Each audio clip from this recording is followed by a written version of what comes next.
and it's my wedding watch. So I always wanted to do rings. I'm still very traditional. I also wanted to do something special with the rings, and then we decided on watches to give each other.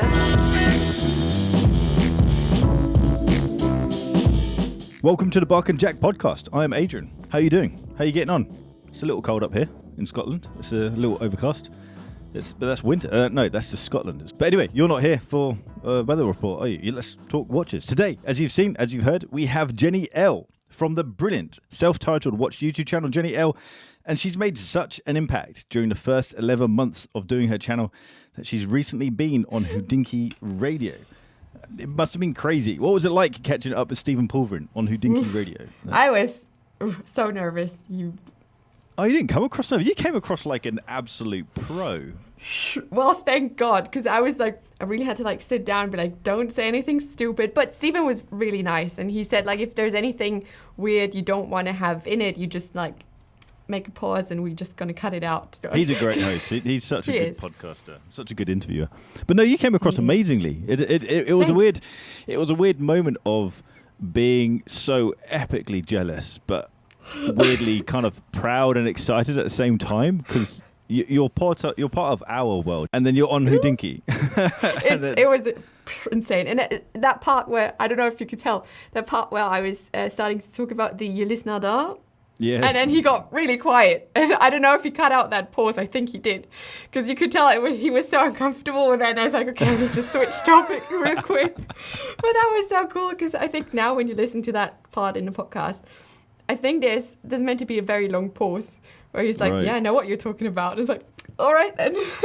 Let's talk about your channel briefly, because I think pretty much everyone who watches my stuff watches your stuff. But who is Jenni Elle, and what's your channel? Well, Jenni Elle is basically me, just sitting in front of the camera and talking about watches that I find interesting, or news that I find interesting in the watch world. And I'm just trying new things every time. At least that's what I aim for, trying new things with watches and trying to explore different topics. With the Seiko, for example, look a bit at the other sides to the whole hobby. I don't know if there's that much to talk about. It's just me, basically. You always play this stuff down. It's like when you're on the Hodinkee podcast. It's I'm just somebody who talks about watches.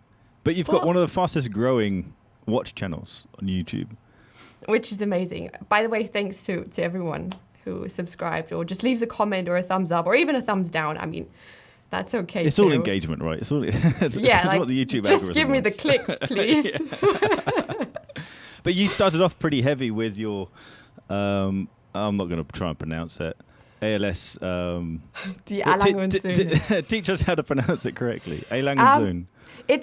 I think the difficult is the Ö for many English speakers. It's Where is A, lange und Söhne. That's the Ö. Lange und Sohn. Yeah. Cool. But yeah, so you started off pretty hard with the Odysseus, was it? Yeah, it was. It was the Odysseus.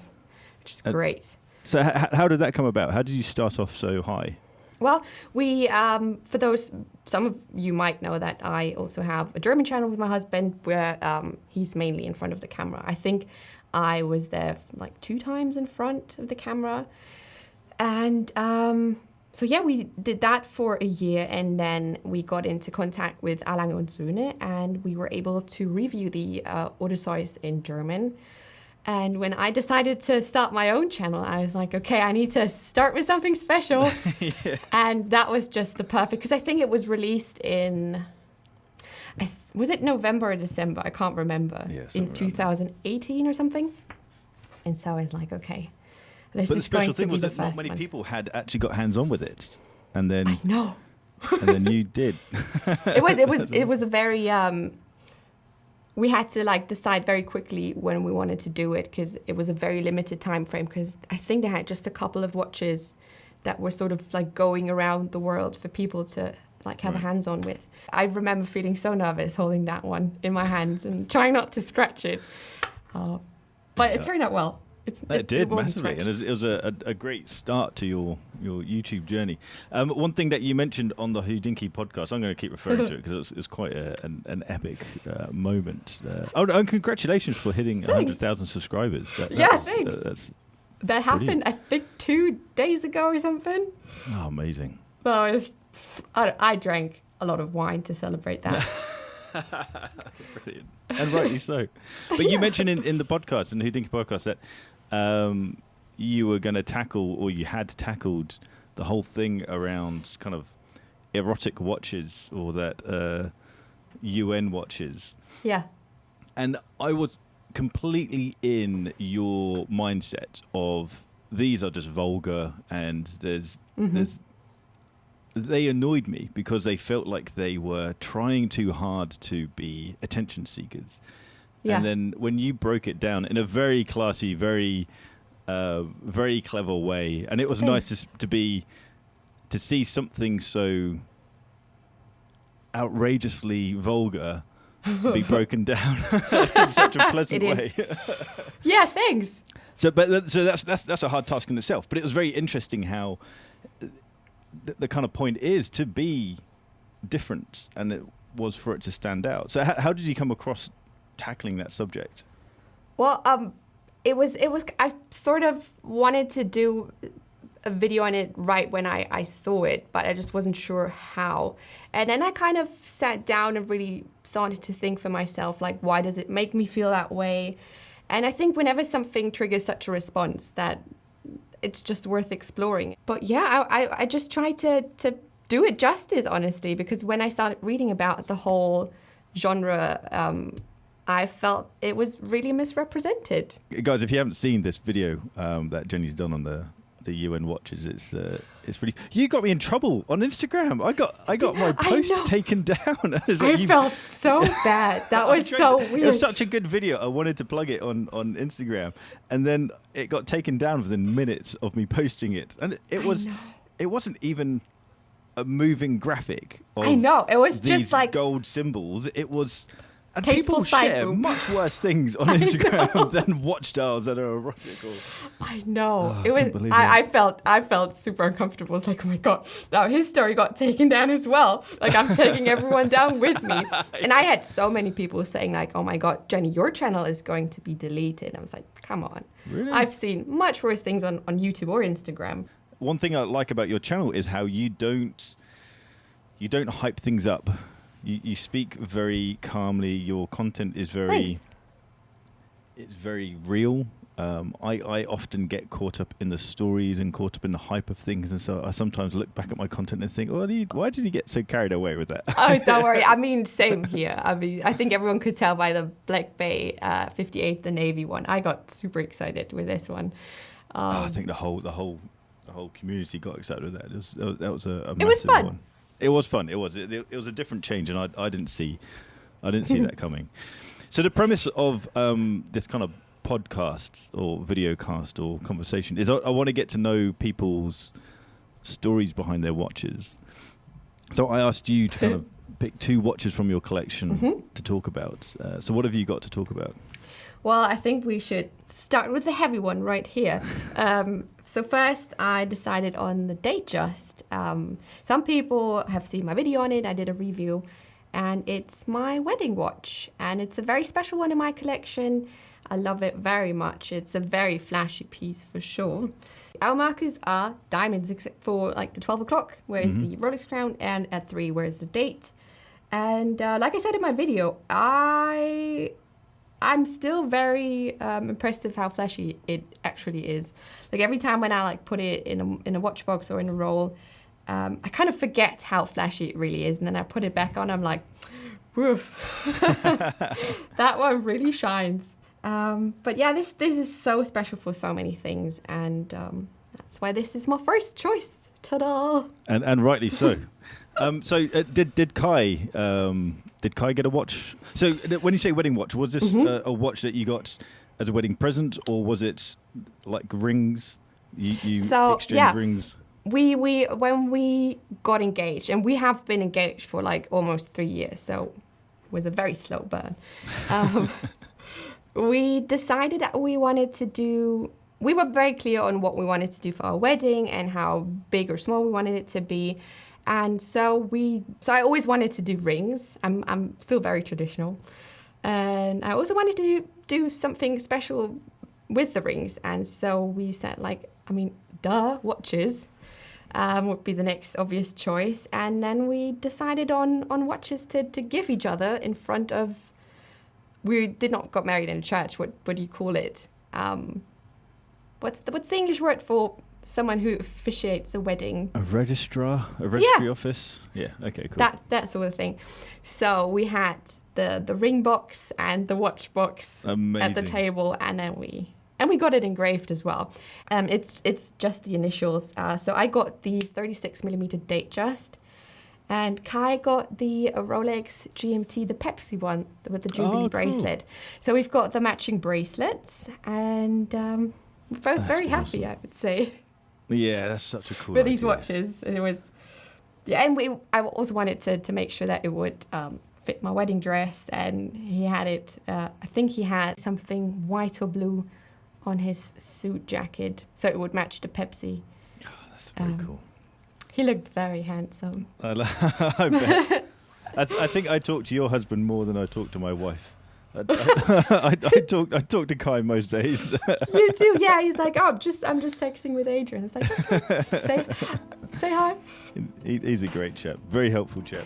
Just a quick note from our sponsor of today's Bark and Jack podcast episode. Over at barkandjack.shop, we've recently launched a new pouch. This is our Brew in Suede. It joins our Earl Grey in Suede as well. These things are handmade in Florence, Italy, and they make for a perfect holiday gift, whether they're for your watch buddy or just for your watch. Jump over to barkandjack.shop and check out the pouches that we have over there. And because it's Black Friday, we have a little Black Friday sale. Use code BF2020, capital B, capital F 2020, and you get 10% off your order. So what's the other watch that you've got? Ooh, the other watch. Oh, got it right here. Ta-da, it's my Seiko Tank. And that one's really special as well, because that one really kicked the Cartier Louis Tank off my wish list. See, I want to talk about this. I'm in a similar position to you. I previously thought if there's a watch that you want, then get the actual watch that you want. Recently been given a Hamilton khaki mechanical field watch that has a white dial. Nice.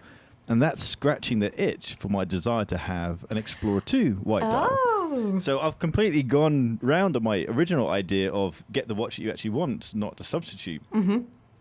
But now, having heard you say that this is scratching your itch for the Cartier Tank, I've now felt this feeling of this white dial. So it's interesting how do we need the real thing? Absolutely, I do agree. And it's also the advice that I give to people when they ask me, like, hey, Jenny, I really want this, but right now that is more affordable to me. Should I go for the other option? And I always say, like, you know what, don't do it, because I feel like in theory it's never as good as like the real deal. But yeah, that's the exception, it seems, for so many things. And with that one, because that's the thing, I've never owned a solid gold watch before. And I wasn't sure if I did like the look, and so I was just looking for something to like test the waters with. Mm-hmm. And then it really did ended up totally being fine the way it is. Because I mean, at the end of the day, it's really not that like different from the Cartier Tank, from the Louis Tank, because you've got it's obviously not solid gold. I mean, this is like €120-ish watch. Cool. But it's like painted gold, which is fine. Mm-hmm.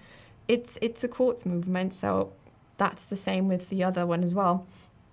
And it has everything that I like and love about the Tank.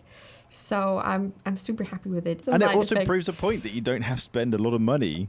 Absolutely. Like your passion or your enjoyment of that watch is coming through, and you don't have to spend a huge amount of money to get that level of enjoyment. Absolutely, yeah. And I'm sure there's many people who can, I don't know, comment down below if there's this, if you have a watch that totally scratched that itch for you and now you're happy, which is perfect, isn't it? It is, but it's also annoying because I really wanted my Explorer too with the white dial. I had my heart set on getting that watch, and now I've got this white dial Hamilton.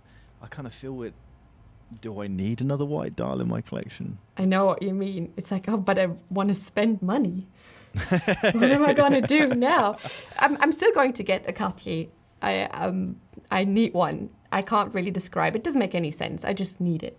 Something you mentioned on the Hodinkee podcast again is that you talked about not being a watch collector. Yeah. What did you mean by that? Well, I think I don't have... See, a watch collector for me is someone who's really like serious about building something and maybe like having a theme and also having an end to that theme.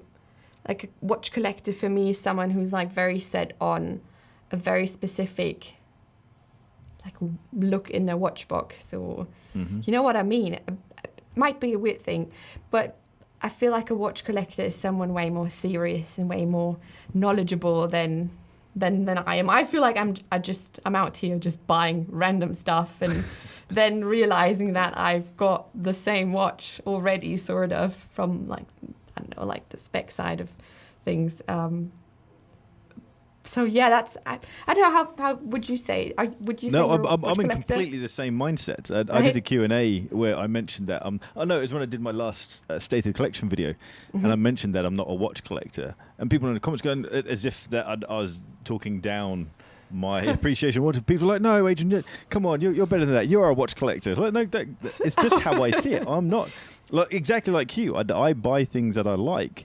If I was a watch collector, then I would have, I don't know, 5 different Rolex Explorers, and they just have all these little tiny differences. And if I ever get to the position to be able to afford to do that, I would actually have a collection of Explorers, because there are different changes within different models, and I appreciate all the different variations. Yeah, so I know, I completely agree with you. I don't feel like a watch collector. I just feel like someone who enjoys watches. I have a collection of watches, but they don't sit together. There's no theme. You wouldn't open the watch box and think, oh yeah, this makes sense. It makes no sense. Like sometimes even I look at him like, dang, what were you thinking? I love them all the same, but it's very weird. And sometimes I catch myself being like, oof, was that really necessary? But then I like, yeah, that was necessary at the time. But it must be good having you and Kai together being watch people. That must be quite fun.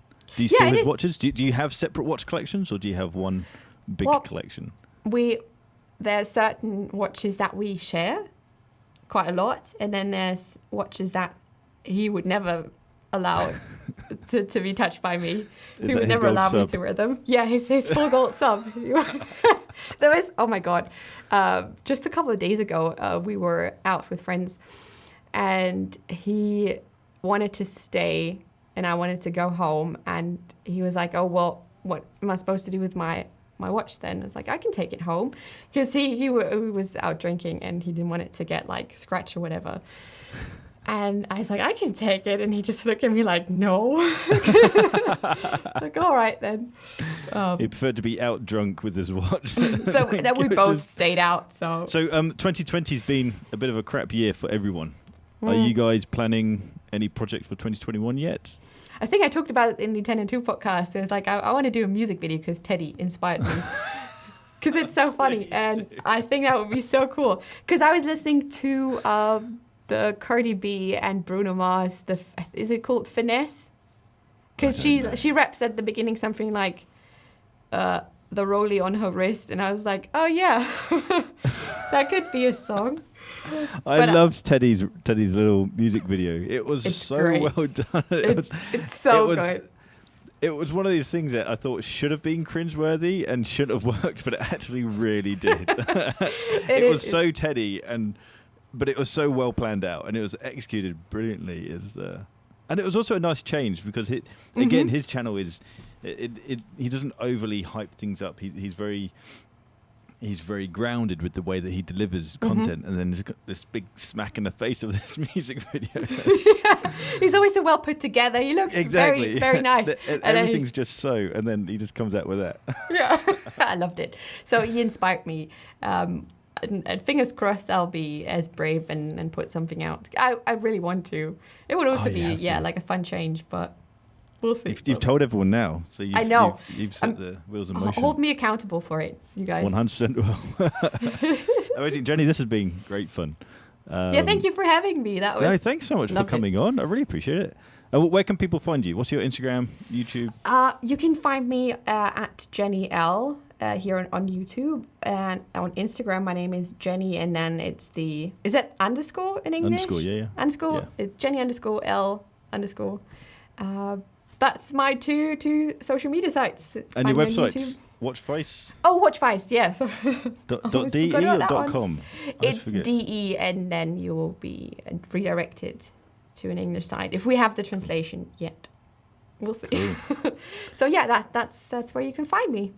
Happy days. Thanks so much, Jenni. Bye, guys. Since recording this with Jenni, her and her husband have announced over at watchvice.de that they're launching these hard watch rolls. It can hold 2 watches. These are handmade, and the execution on this really is superb. The stitching is brilliant on these. So jump over to watchvice.de and check these out. I hope you like this episode of Jenni. I'll put a link in the description down below so you can check her channel out, but I'm pretty confident that if you watch my channel, then you watch her channel already. Guys, I'd love your feedback on this format. Does this format work for YouTube for you, or should this just be kept solely as a podcast, just audio on a podcast platform? I know I need to improve my microphone technique because this microphone is a dynamic microphone, and it's got the proximity cutoff is really quite drastic with this microphone, which is, it's useful when there's background noise. You can't hear my kids, but it's very different from when I use my condenser shotgun microphone. So I need to get better at that, but I will. It's just a matter of time. It's just a matter of practice. If you like this podcast, this video, hit that thumbs up button. If you like the style of this content, then hit the subscribe button down there and a little bell icon so you get notifications when I drop new content, whether that's podcast or video. And if you're on Instagram, give me a follow at Bark and Jack, and I'll see you guys next time. Take care.